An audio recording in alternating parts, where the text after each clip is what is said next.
इस कार्यक्रम के प्रायोजक हैं मेट्रो अलमीरा, मजबूत, खूबसूरत और भरोसेमंद अलमीरा। नमस्कार, मैं आपके साथ सोनी कपूर। एनडीटीवी भारत में आपका स्वागत है। जिस तरह से स्कूल की बात करी जाए 18 तारीख को, अभी कुछ दिन पहले ही स्कूल के खुलने के लिए सब लोग बेचैन हैं और सब जितने भी सरकार में लोग बैठे हैं या शिक्षा माफिया है वो बहुत बड़ी सिफारिश लगा रहे हैं कि स्कूल खोला जाए, क्योंकि जो धन है वो वहीं से आएगा। क्या आपको लगता है कोरोना जैसी महामारी से हम लोगों को छुटकारा मिल गया है? बिल्कुल भी गलत। क्या बच्चों की ज़िंदगी प्यारी नहीं है? समाज में जिस तरह से देखा जा रहा है कि स्कूल वर्चुअल बड़ी बड़ी मीटिंगें हो रही है वो ऑनलाइन द्वारा हो रही है, तो बच्चों को पढ़ाई जो है वो ऑनलाइन क्यों नहीं करी जा रही है लगातार? जिस तरह से सरकारी आंकड़े देखा जाए तो लगातार बढ़ते जा रहे हैं और सरकारी आंकड़े हैं जो उनको छुपाने का प्रयास कर रही है। तो ये कहीं ना कहीं ये बिल्कुल बात माननी होगी कि हमारे बच्चे, किसी के भी बच्चे अगर स्कूल जाते हैं तो उनको खतरा उनके सर पर मंडरा रहा है। छोटे बच्चे होते हैं वो नहीं मानते हैं, वो उनमें इतनी समझ नहीं होती कि रेलिंग नहीं छूनी है, स्कूल की सीट नहीं छूनी है, वो सैनिटाइज होना है। वो जितना उनसे कहा जाए कि डिस्टेंस दूरी बना के चलना है, बच्चों से दूर चलना है या आपस में दूरियां बना के चलना है, वो ये चीज़ों को नहीं समझते हैं। लेकिन फिर भी कहीं ना कहीं इन ना समझ बच्चों में ना समझ है, ये समझ आता है कि बच्चे छोटे हैं। लेकिन सरकार के बड़े बड़े अधिकारी जो बैठे हैं उनकी बुद्धि कहाँ चली गई है? जो शिक्षा माफिया हैं उनकी बुद्धि कहाँ चली गई है? आखिरकार इतना बड़ा खतरा सर पे मंडरा रहा है, आखिरकार क्यों नहीं सरकार उसको रोकने की कोशिश कर रही है? बढ़ावा क्यों दिया जा रहा है? इतनी जल्दी कौन सी है जो स्कूल खोलने की तैयारियां हो रही हैं? लॉकडाउन के टाइम पे आप सबको को याद ही होगा, कुछ दिन पहले जब सीएमएस में बड़ा प्रोग्राम चल रहा था, उस समय यहाँ के जो गांधी जी हैं, जो यहाँ के संचालक हैं, उन्होंने बड़ा प्रोग्राम किया था, बड़ा फंक्शन किया था और बच्चों को, इतने सारे बच्चों को वहाँ पे खतरे में डाल दिया था। लेकिन थाने पे एफआईआर हुई, खाली एक उपचारिकता के शायद, उस पर कोई एक्शन नहीं हुआ। और वहीं पे बात मानी जाए 2 करोड़ रुपए मुख्यमंत्री को देने के लिए, बाबा को देने के लिए गांधी जी ने बच्चों के अभिभावकों से वसूले। क्या बच्चों से बढ़ के हो गई है शिक्षा? क्या बच्चों से बढ़ के हो गया है स्कूल? बच्चों को मैं आप लोगों से रिक्वेस्ट करूंगी, अपने अपने बच्चों को स्कूल अभी इतनी जल्दी मत भेजिए। सरकार के दावे हैं वो एक तरफ से कहीं ना कहीं फेल नज़र आते हैं आ रहे हैं, क्योंकि बहुत सारी फैसिलिटी तो नहीं दे पाई है सरकार। और शिक्षा माफिया हैं वो कहीं ना कहीं अपना रोब झाड़ने में लगे हुए हैं। ये कहीं से भी उचित नहीं है कि अपने बच्चे और अपने बच्चों की केयर आप लोग खुद करिए सरकार के द्वारा। और जिस तरह से स्कूल खोलने में दबाव लगातार माफिया, शिक्षा माफिया बना रहे हैं, वो कहीं ना कहीं गलत। जिस तरह से हम लोग बात करने के लिए आज निकले हैं, स्कूल 18 तारीख से 19 तारीख से कुछ दिनों बाद स्कूल खुलने स्टार्ट हो रहे हैं और इस पे बहुत ज़्यादा दबाव जो बना रहे हैं वो शिक्षा माफिया बना रहे हैं। सरकार में कुछ अधिकारी बैठे हैं वो बना रहे हैं। हालांकि उनका धन जो है वहाँ से आना बंद हो रहा है, तो उनको भी धन का जुगाड़ होना चाहिए, इंतजाम होना चाहिए। लेकिन ये कहीं ना कहीं गलत है। आज बात करी जाए जिस तरह से स्कूल खुलने के लिए बड़े बड़े दावे हो रहे हैं, क्या जो बड़ी बड़ी मीटिंगें हो रही हैं क्या वो ऑनलाइन नहीं हो रही है? ऑनलाइन हो रही है ना, सरकार के माध्यम से हो रही है और भी बहुत सारे माध्यम से हो रही है ना। तो क्या स्कूल खुलना क्या बहुत ज़्यादा अनिवार्य हो गया है? स्कूल खुलना क्या बहुत ज़्यादा ज़रूरी हो गया है? और मैं तो सारे अभिभावकों से रिक्वेस्ट है कि बच्चों को स्कूल मत भेजिए, क्योंकि कहीं ना कहीं बच्चों का जीवन जो है वो बहुत महत्वपूर्ण है और वो बहुत बड़ी हमारे लिए जो एक सबसे अहम चीज़ है, परिवार।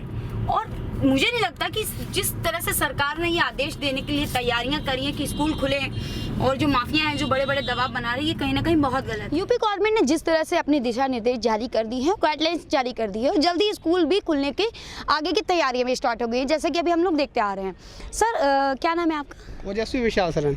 क्या कहेंगे आप जिस तरह से स्कूल की खुलने के लिए नई गाइडलाइंस दी जा रही है? ठीक है, 9th के ऊपर खोलना तो अच्छा ही है, निर्देश सही है उसके, बट उससे नीचे के जो बच्चे हैं उनको फिर भी कोविड अगर पकड़ लेता है तो कंट्रोल कर पाना कठिन हो जाएगा, तो अभी उनका नहीं खोलना चाहिए। तो कुल मिला के देखा जाए तो बच्चों के लिए खतरा है। बिल्कुल 101%।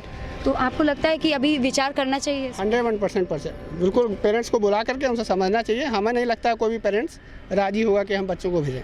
मतलब आपने ये भी कहना कि इतने साल के बच्चे को इतने साल को बच्चे तो बच्चे ही हैं, चाहे हर माँ बाप के लिए बच्चे बराबर हैं। तो फिर एडल्ट्स में भी अभी देखिए पकड़ रहा है कोविड, तो ऐसी समस्या है, तो उसके लिए तो अभी रोक कर ही रखना चाहिए था। सेशन वैसे भी 0 के लमसम में है, लेकिन अगर चाहते हैं वो कि हाँ नहीं बढ़ाए तो ठीक है, सीनियर बच्चे हैं 9th के बाद उनको रख लें।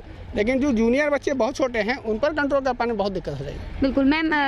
मैम बच्चे भी बहुत बड़े नहीं होते हैं मैम, वो भी छोटे ही होते हैं, क्योंकि उनका भी खोलना हमारे समझ से बिल्कुल नहीं खोलना चाहिए, क्योंकि कोविड ऐसा इतना वो बड़ा वो है कि उससे जो है बच्चे किसी को भी, चाहे बच्चा छोटा हो चाहे बड़ा हो, किसी को भी लगेगा। माँ बाप के लिए बच्चे बराबर होते हैं, और सबसे बड़ी बात देखा जाए कितना भी मना किया जाए बच्चे आखिरकार नहीं समझ पाते हैं। और बात करी जाती है सोशल डिस्टेंसिंग की, बात करी जाती है मार्क्स की, बात की जाती है स्कूल में, बहुत सारी चीज़ें ऐसी होती है, किस किस चीज़ों को इग्नोर किया जाएगा। तो क्या मैम जो लगता है अभी सरकार को इस पर विचार करना चाहिए? बिल्कुल विचार करना चाहिए, क्योंकि बच्चे हैं इतना, हम लोग तो ध्यान दे लेते हैं, सैनिटाइज़र लेते हैं, मास्क पहन लेते हैं, लेकिन बच्चे ना प्रॉपर्ली मास्क पहनते हैं ना ही सैनिटाइज़र का यूज़ करते हैं। आपके घर में भी जो बच्चे हैं स्कूल के लिए क्या टीचर ने बुलाया, उनसे बात हुई? जी बिल्कुल बात हुई, लेकिन हमने कह दिया कि हम अपने बच्चों को नहीं भेजेंगे। बिल्कुल सही बात है, और मैं भी यही कहूँगी कि बिल्कुल भी अपने बच्चों को स्कूल मत भेजिए। कुछ दिन की बात और है, अगर ये पूरा साल चला भी जाएगा तो कोई ऐसी बात नहीं है। सर क्या नाम है आपका? विजय श्रीवास्तव। क्या कहेंगे आप? सही है कि कोविड-19 के तहत जी अभी अच्छे से जितना जो इंस्ट्रक्शंस होने चाहिए वो कोई उसका पालन नहीं कर रहा है। और स्कूल में जहां बच्चे छोटे हैं, आप यहीं शहर में देखें, बड़े तो करते ही नहीं हैं पालन उन इंस्ट्रक्शंस का, तो बच्चे कहाँ से करेंगे? अगर एक साल पूरा ये अगर चला भी जाता है तो कोई ऐसा नहीं है लॉस हो जाएगा। सेशन 0 उनको कर देना चाहिए।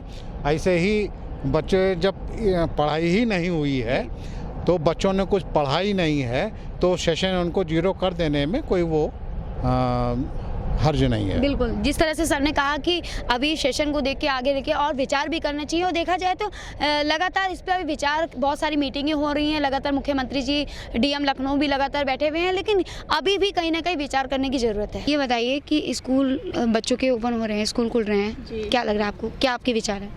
मैं तो स्कूल भेजने के लिए वो सहमत नहीं हूँ। आप नहीं भेजेंगे? नहीं। बिल्कुल सही बात है, और बिल्कुल भेजना भी नहीं चाहिए। सर आप पेरेंट्स को रिस्क लेना ही नहीं है ना, पेरेंट्स नहीं भेजेंगे, कितना भी स्कूल गाइडलाइन जारी कर, हाँ, कुछ भी हो नहीं भेजना नहीं चाहिए। भेजना क्या मैसेज देना चाहेंगे आम जनता को, पब्लिक को?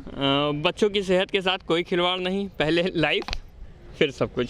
तो जैसे कि आपने देखा, हमने अभिभावकों से, पेरेंट्स से बात करी, टीचर से बात करी, स्टूडेंट से बात करी। स्कूल को लेके जो गाइडलाइन जारी हो गई है वो कहीं ना कहीं सरकार को उचित तरीके से उस पर विचार करना चाहिए और एक दिशा निर्देश को बैक करना चाहिए। कैमरामैन पंकज गुप्ता के साथ मैं सोनी कपूर, NTTV भारत। देश दुनिया की ताज़ा तरीन खबरों से रूबरू होने के लिए सब्सक्राइब कीजिए आपका अपना चैनल NTTV भारत।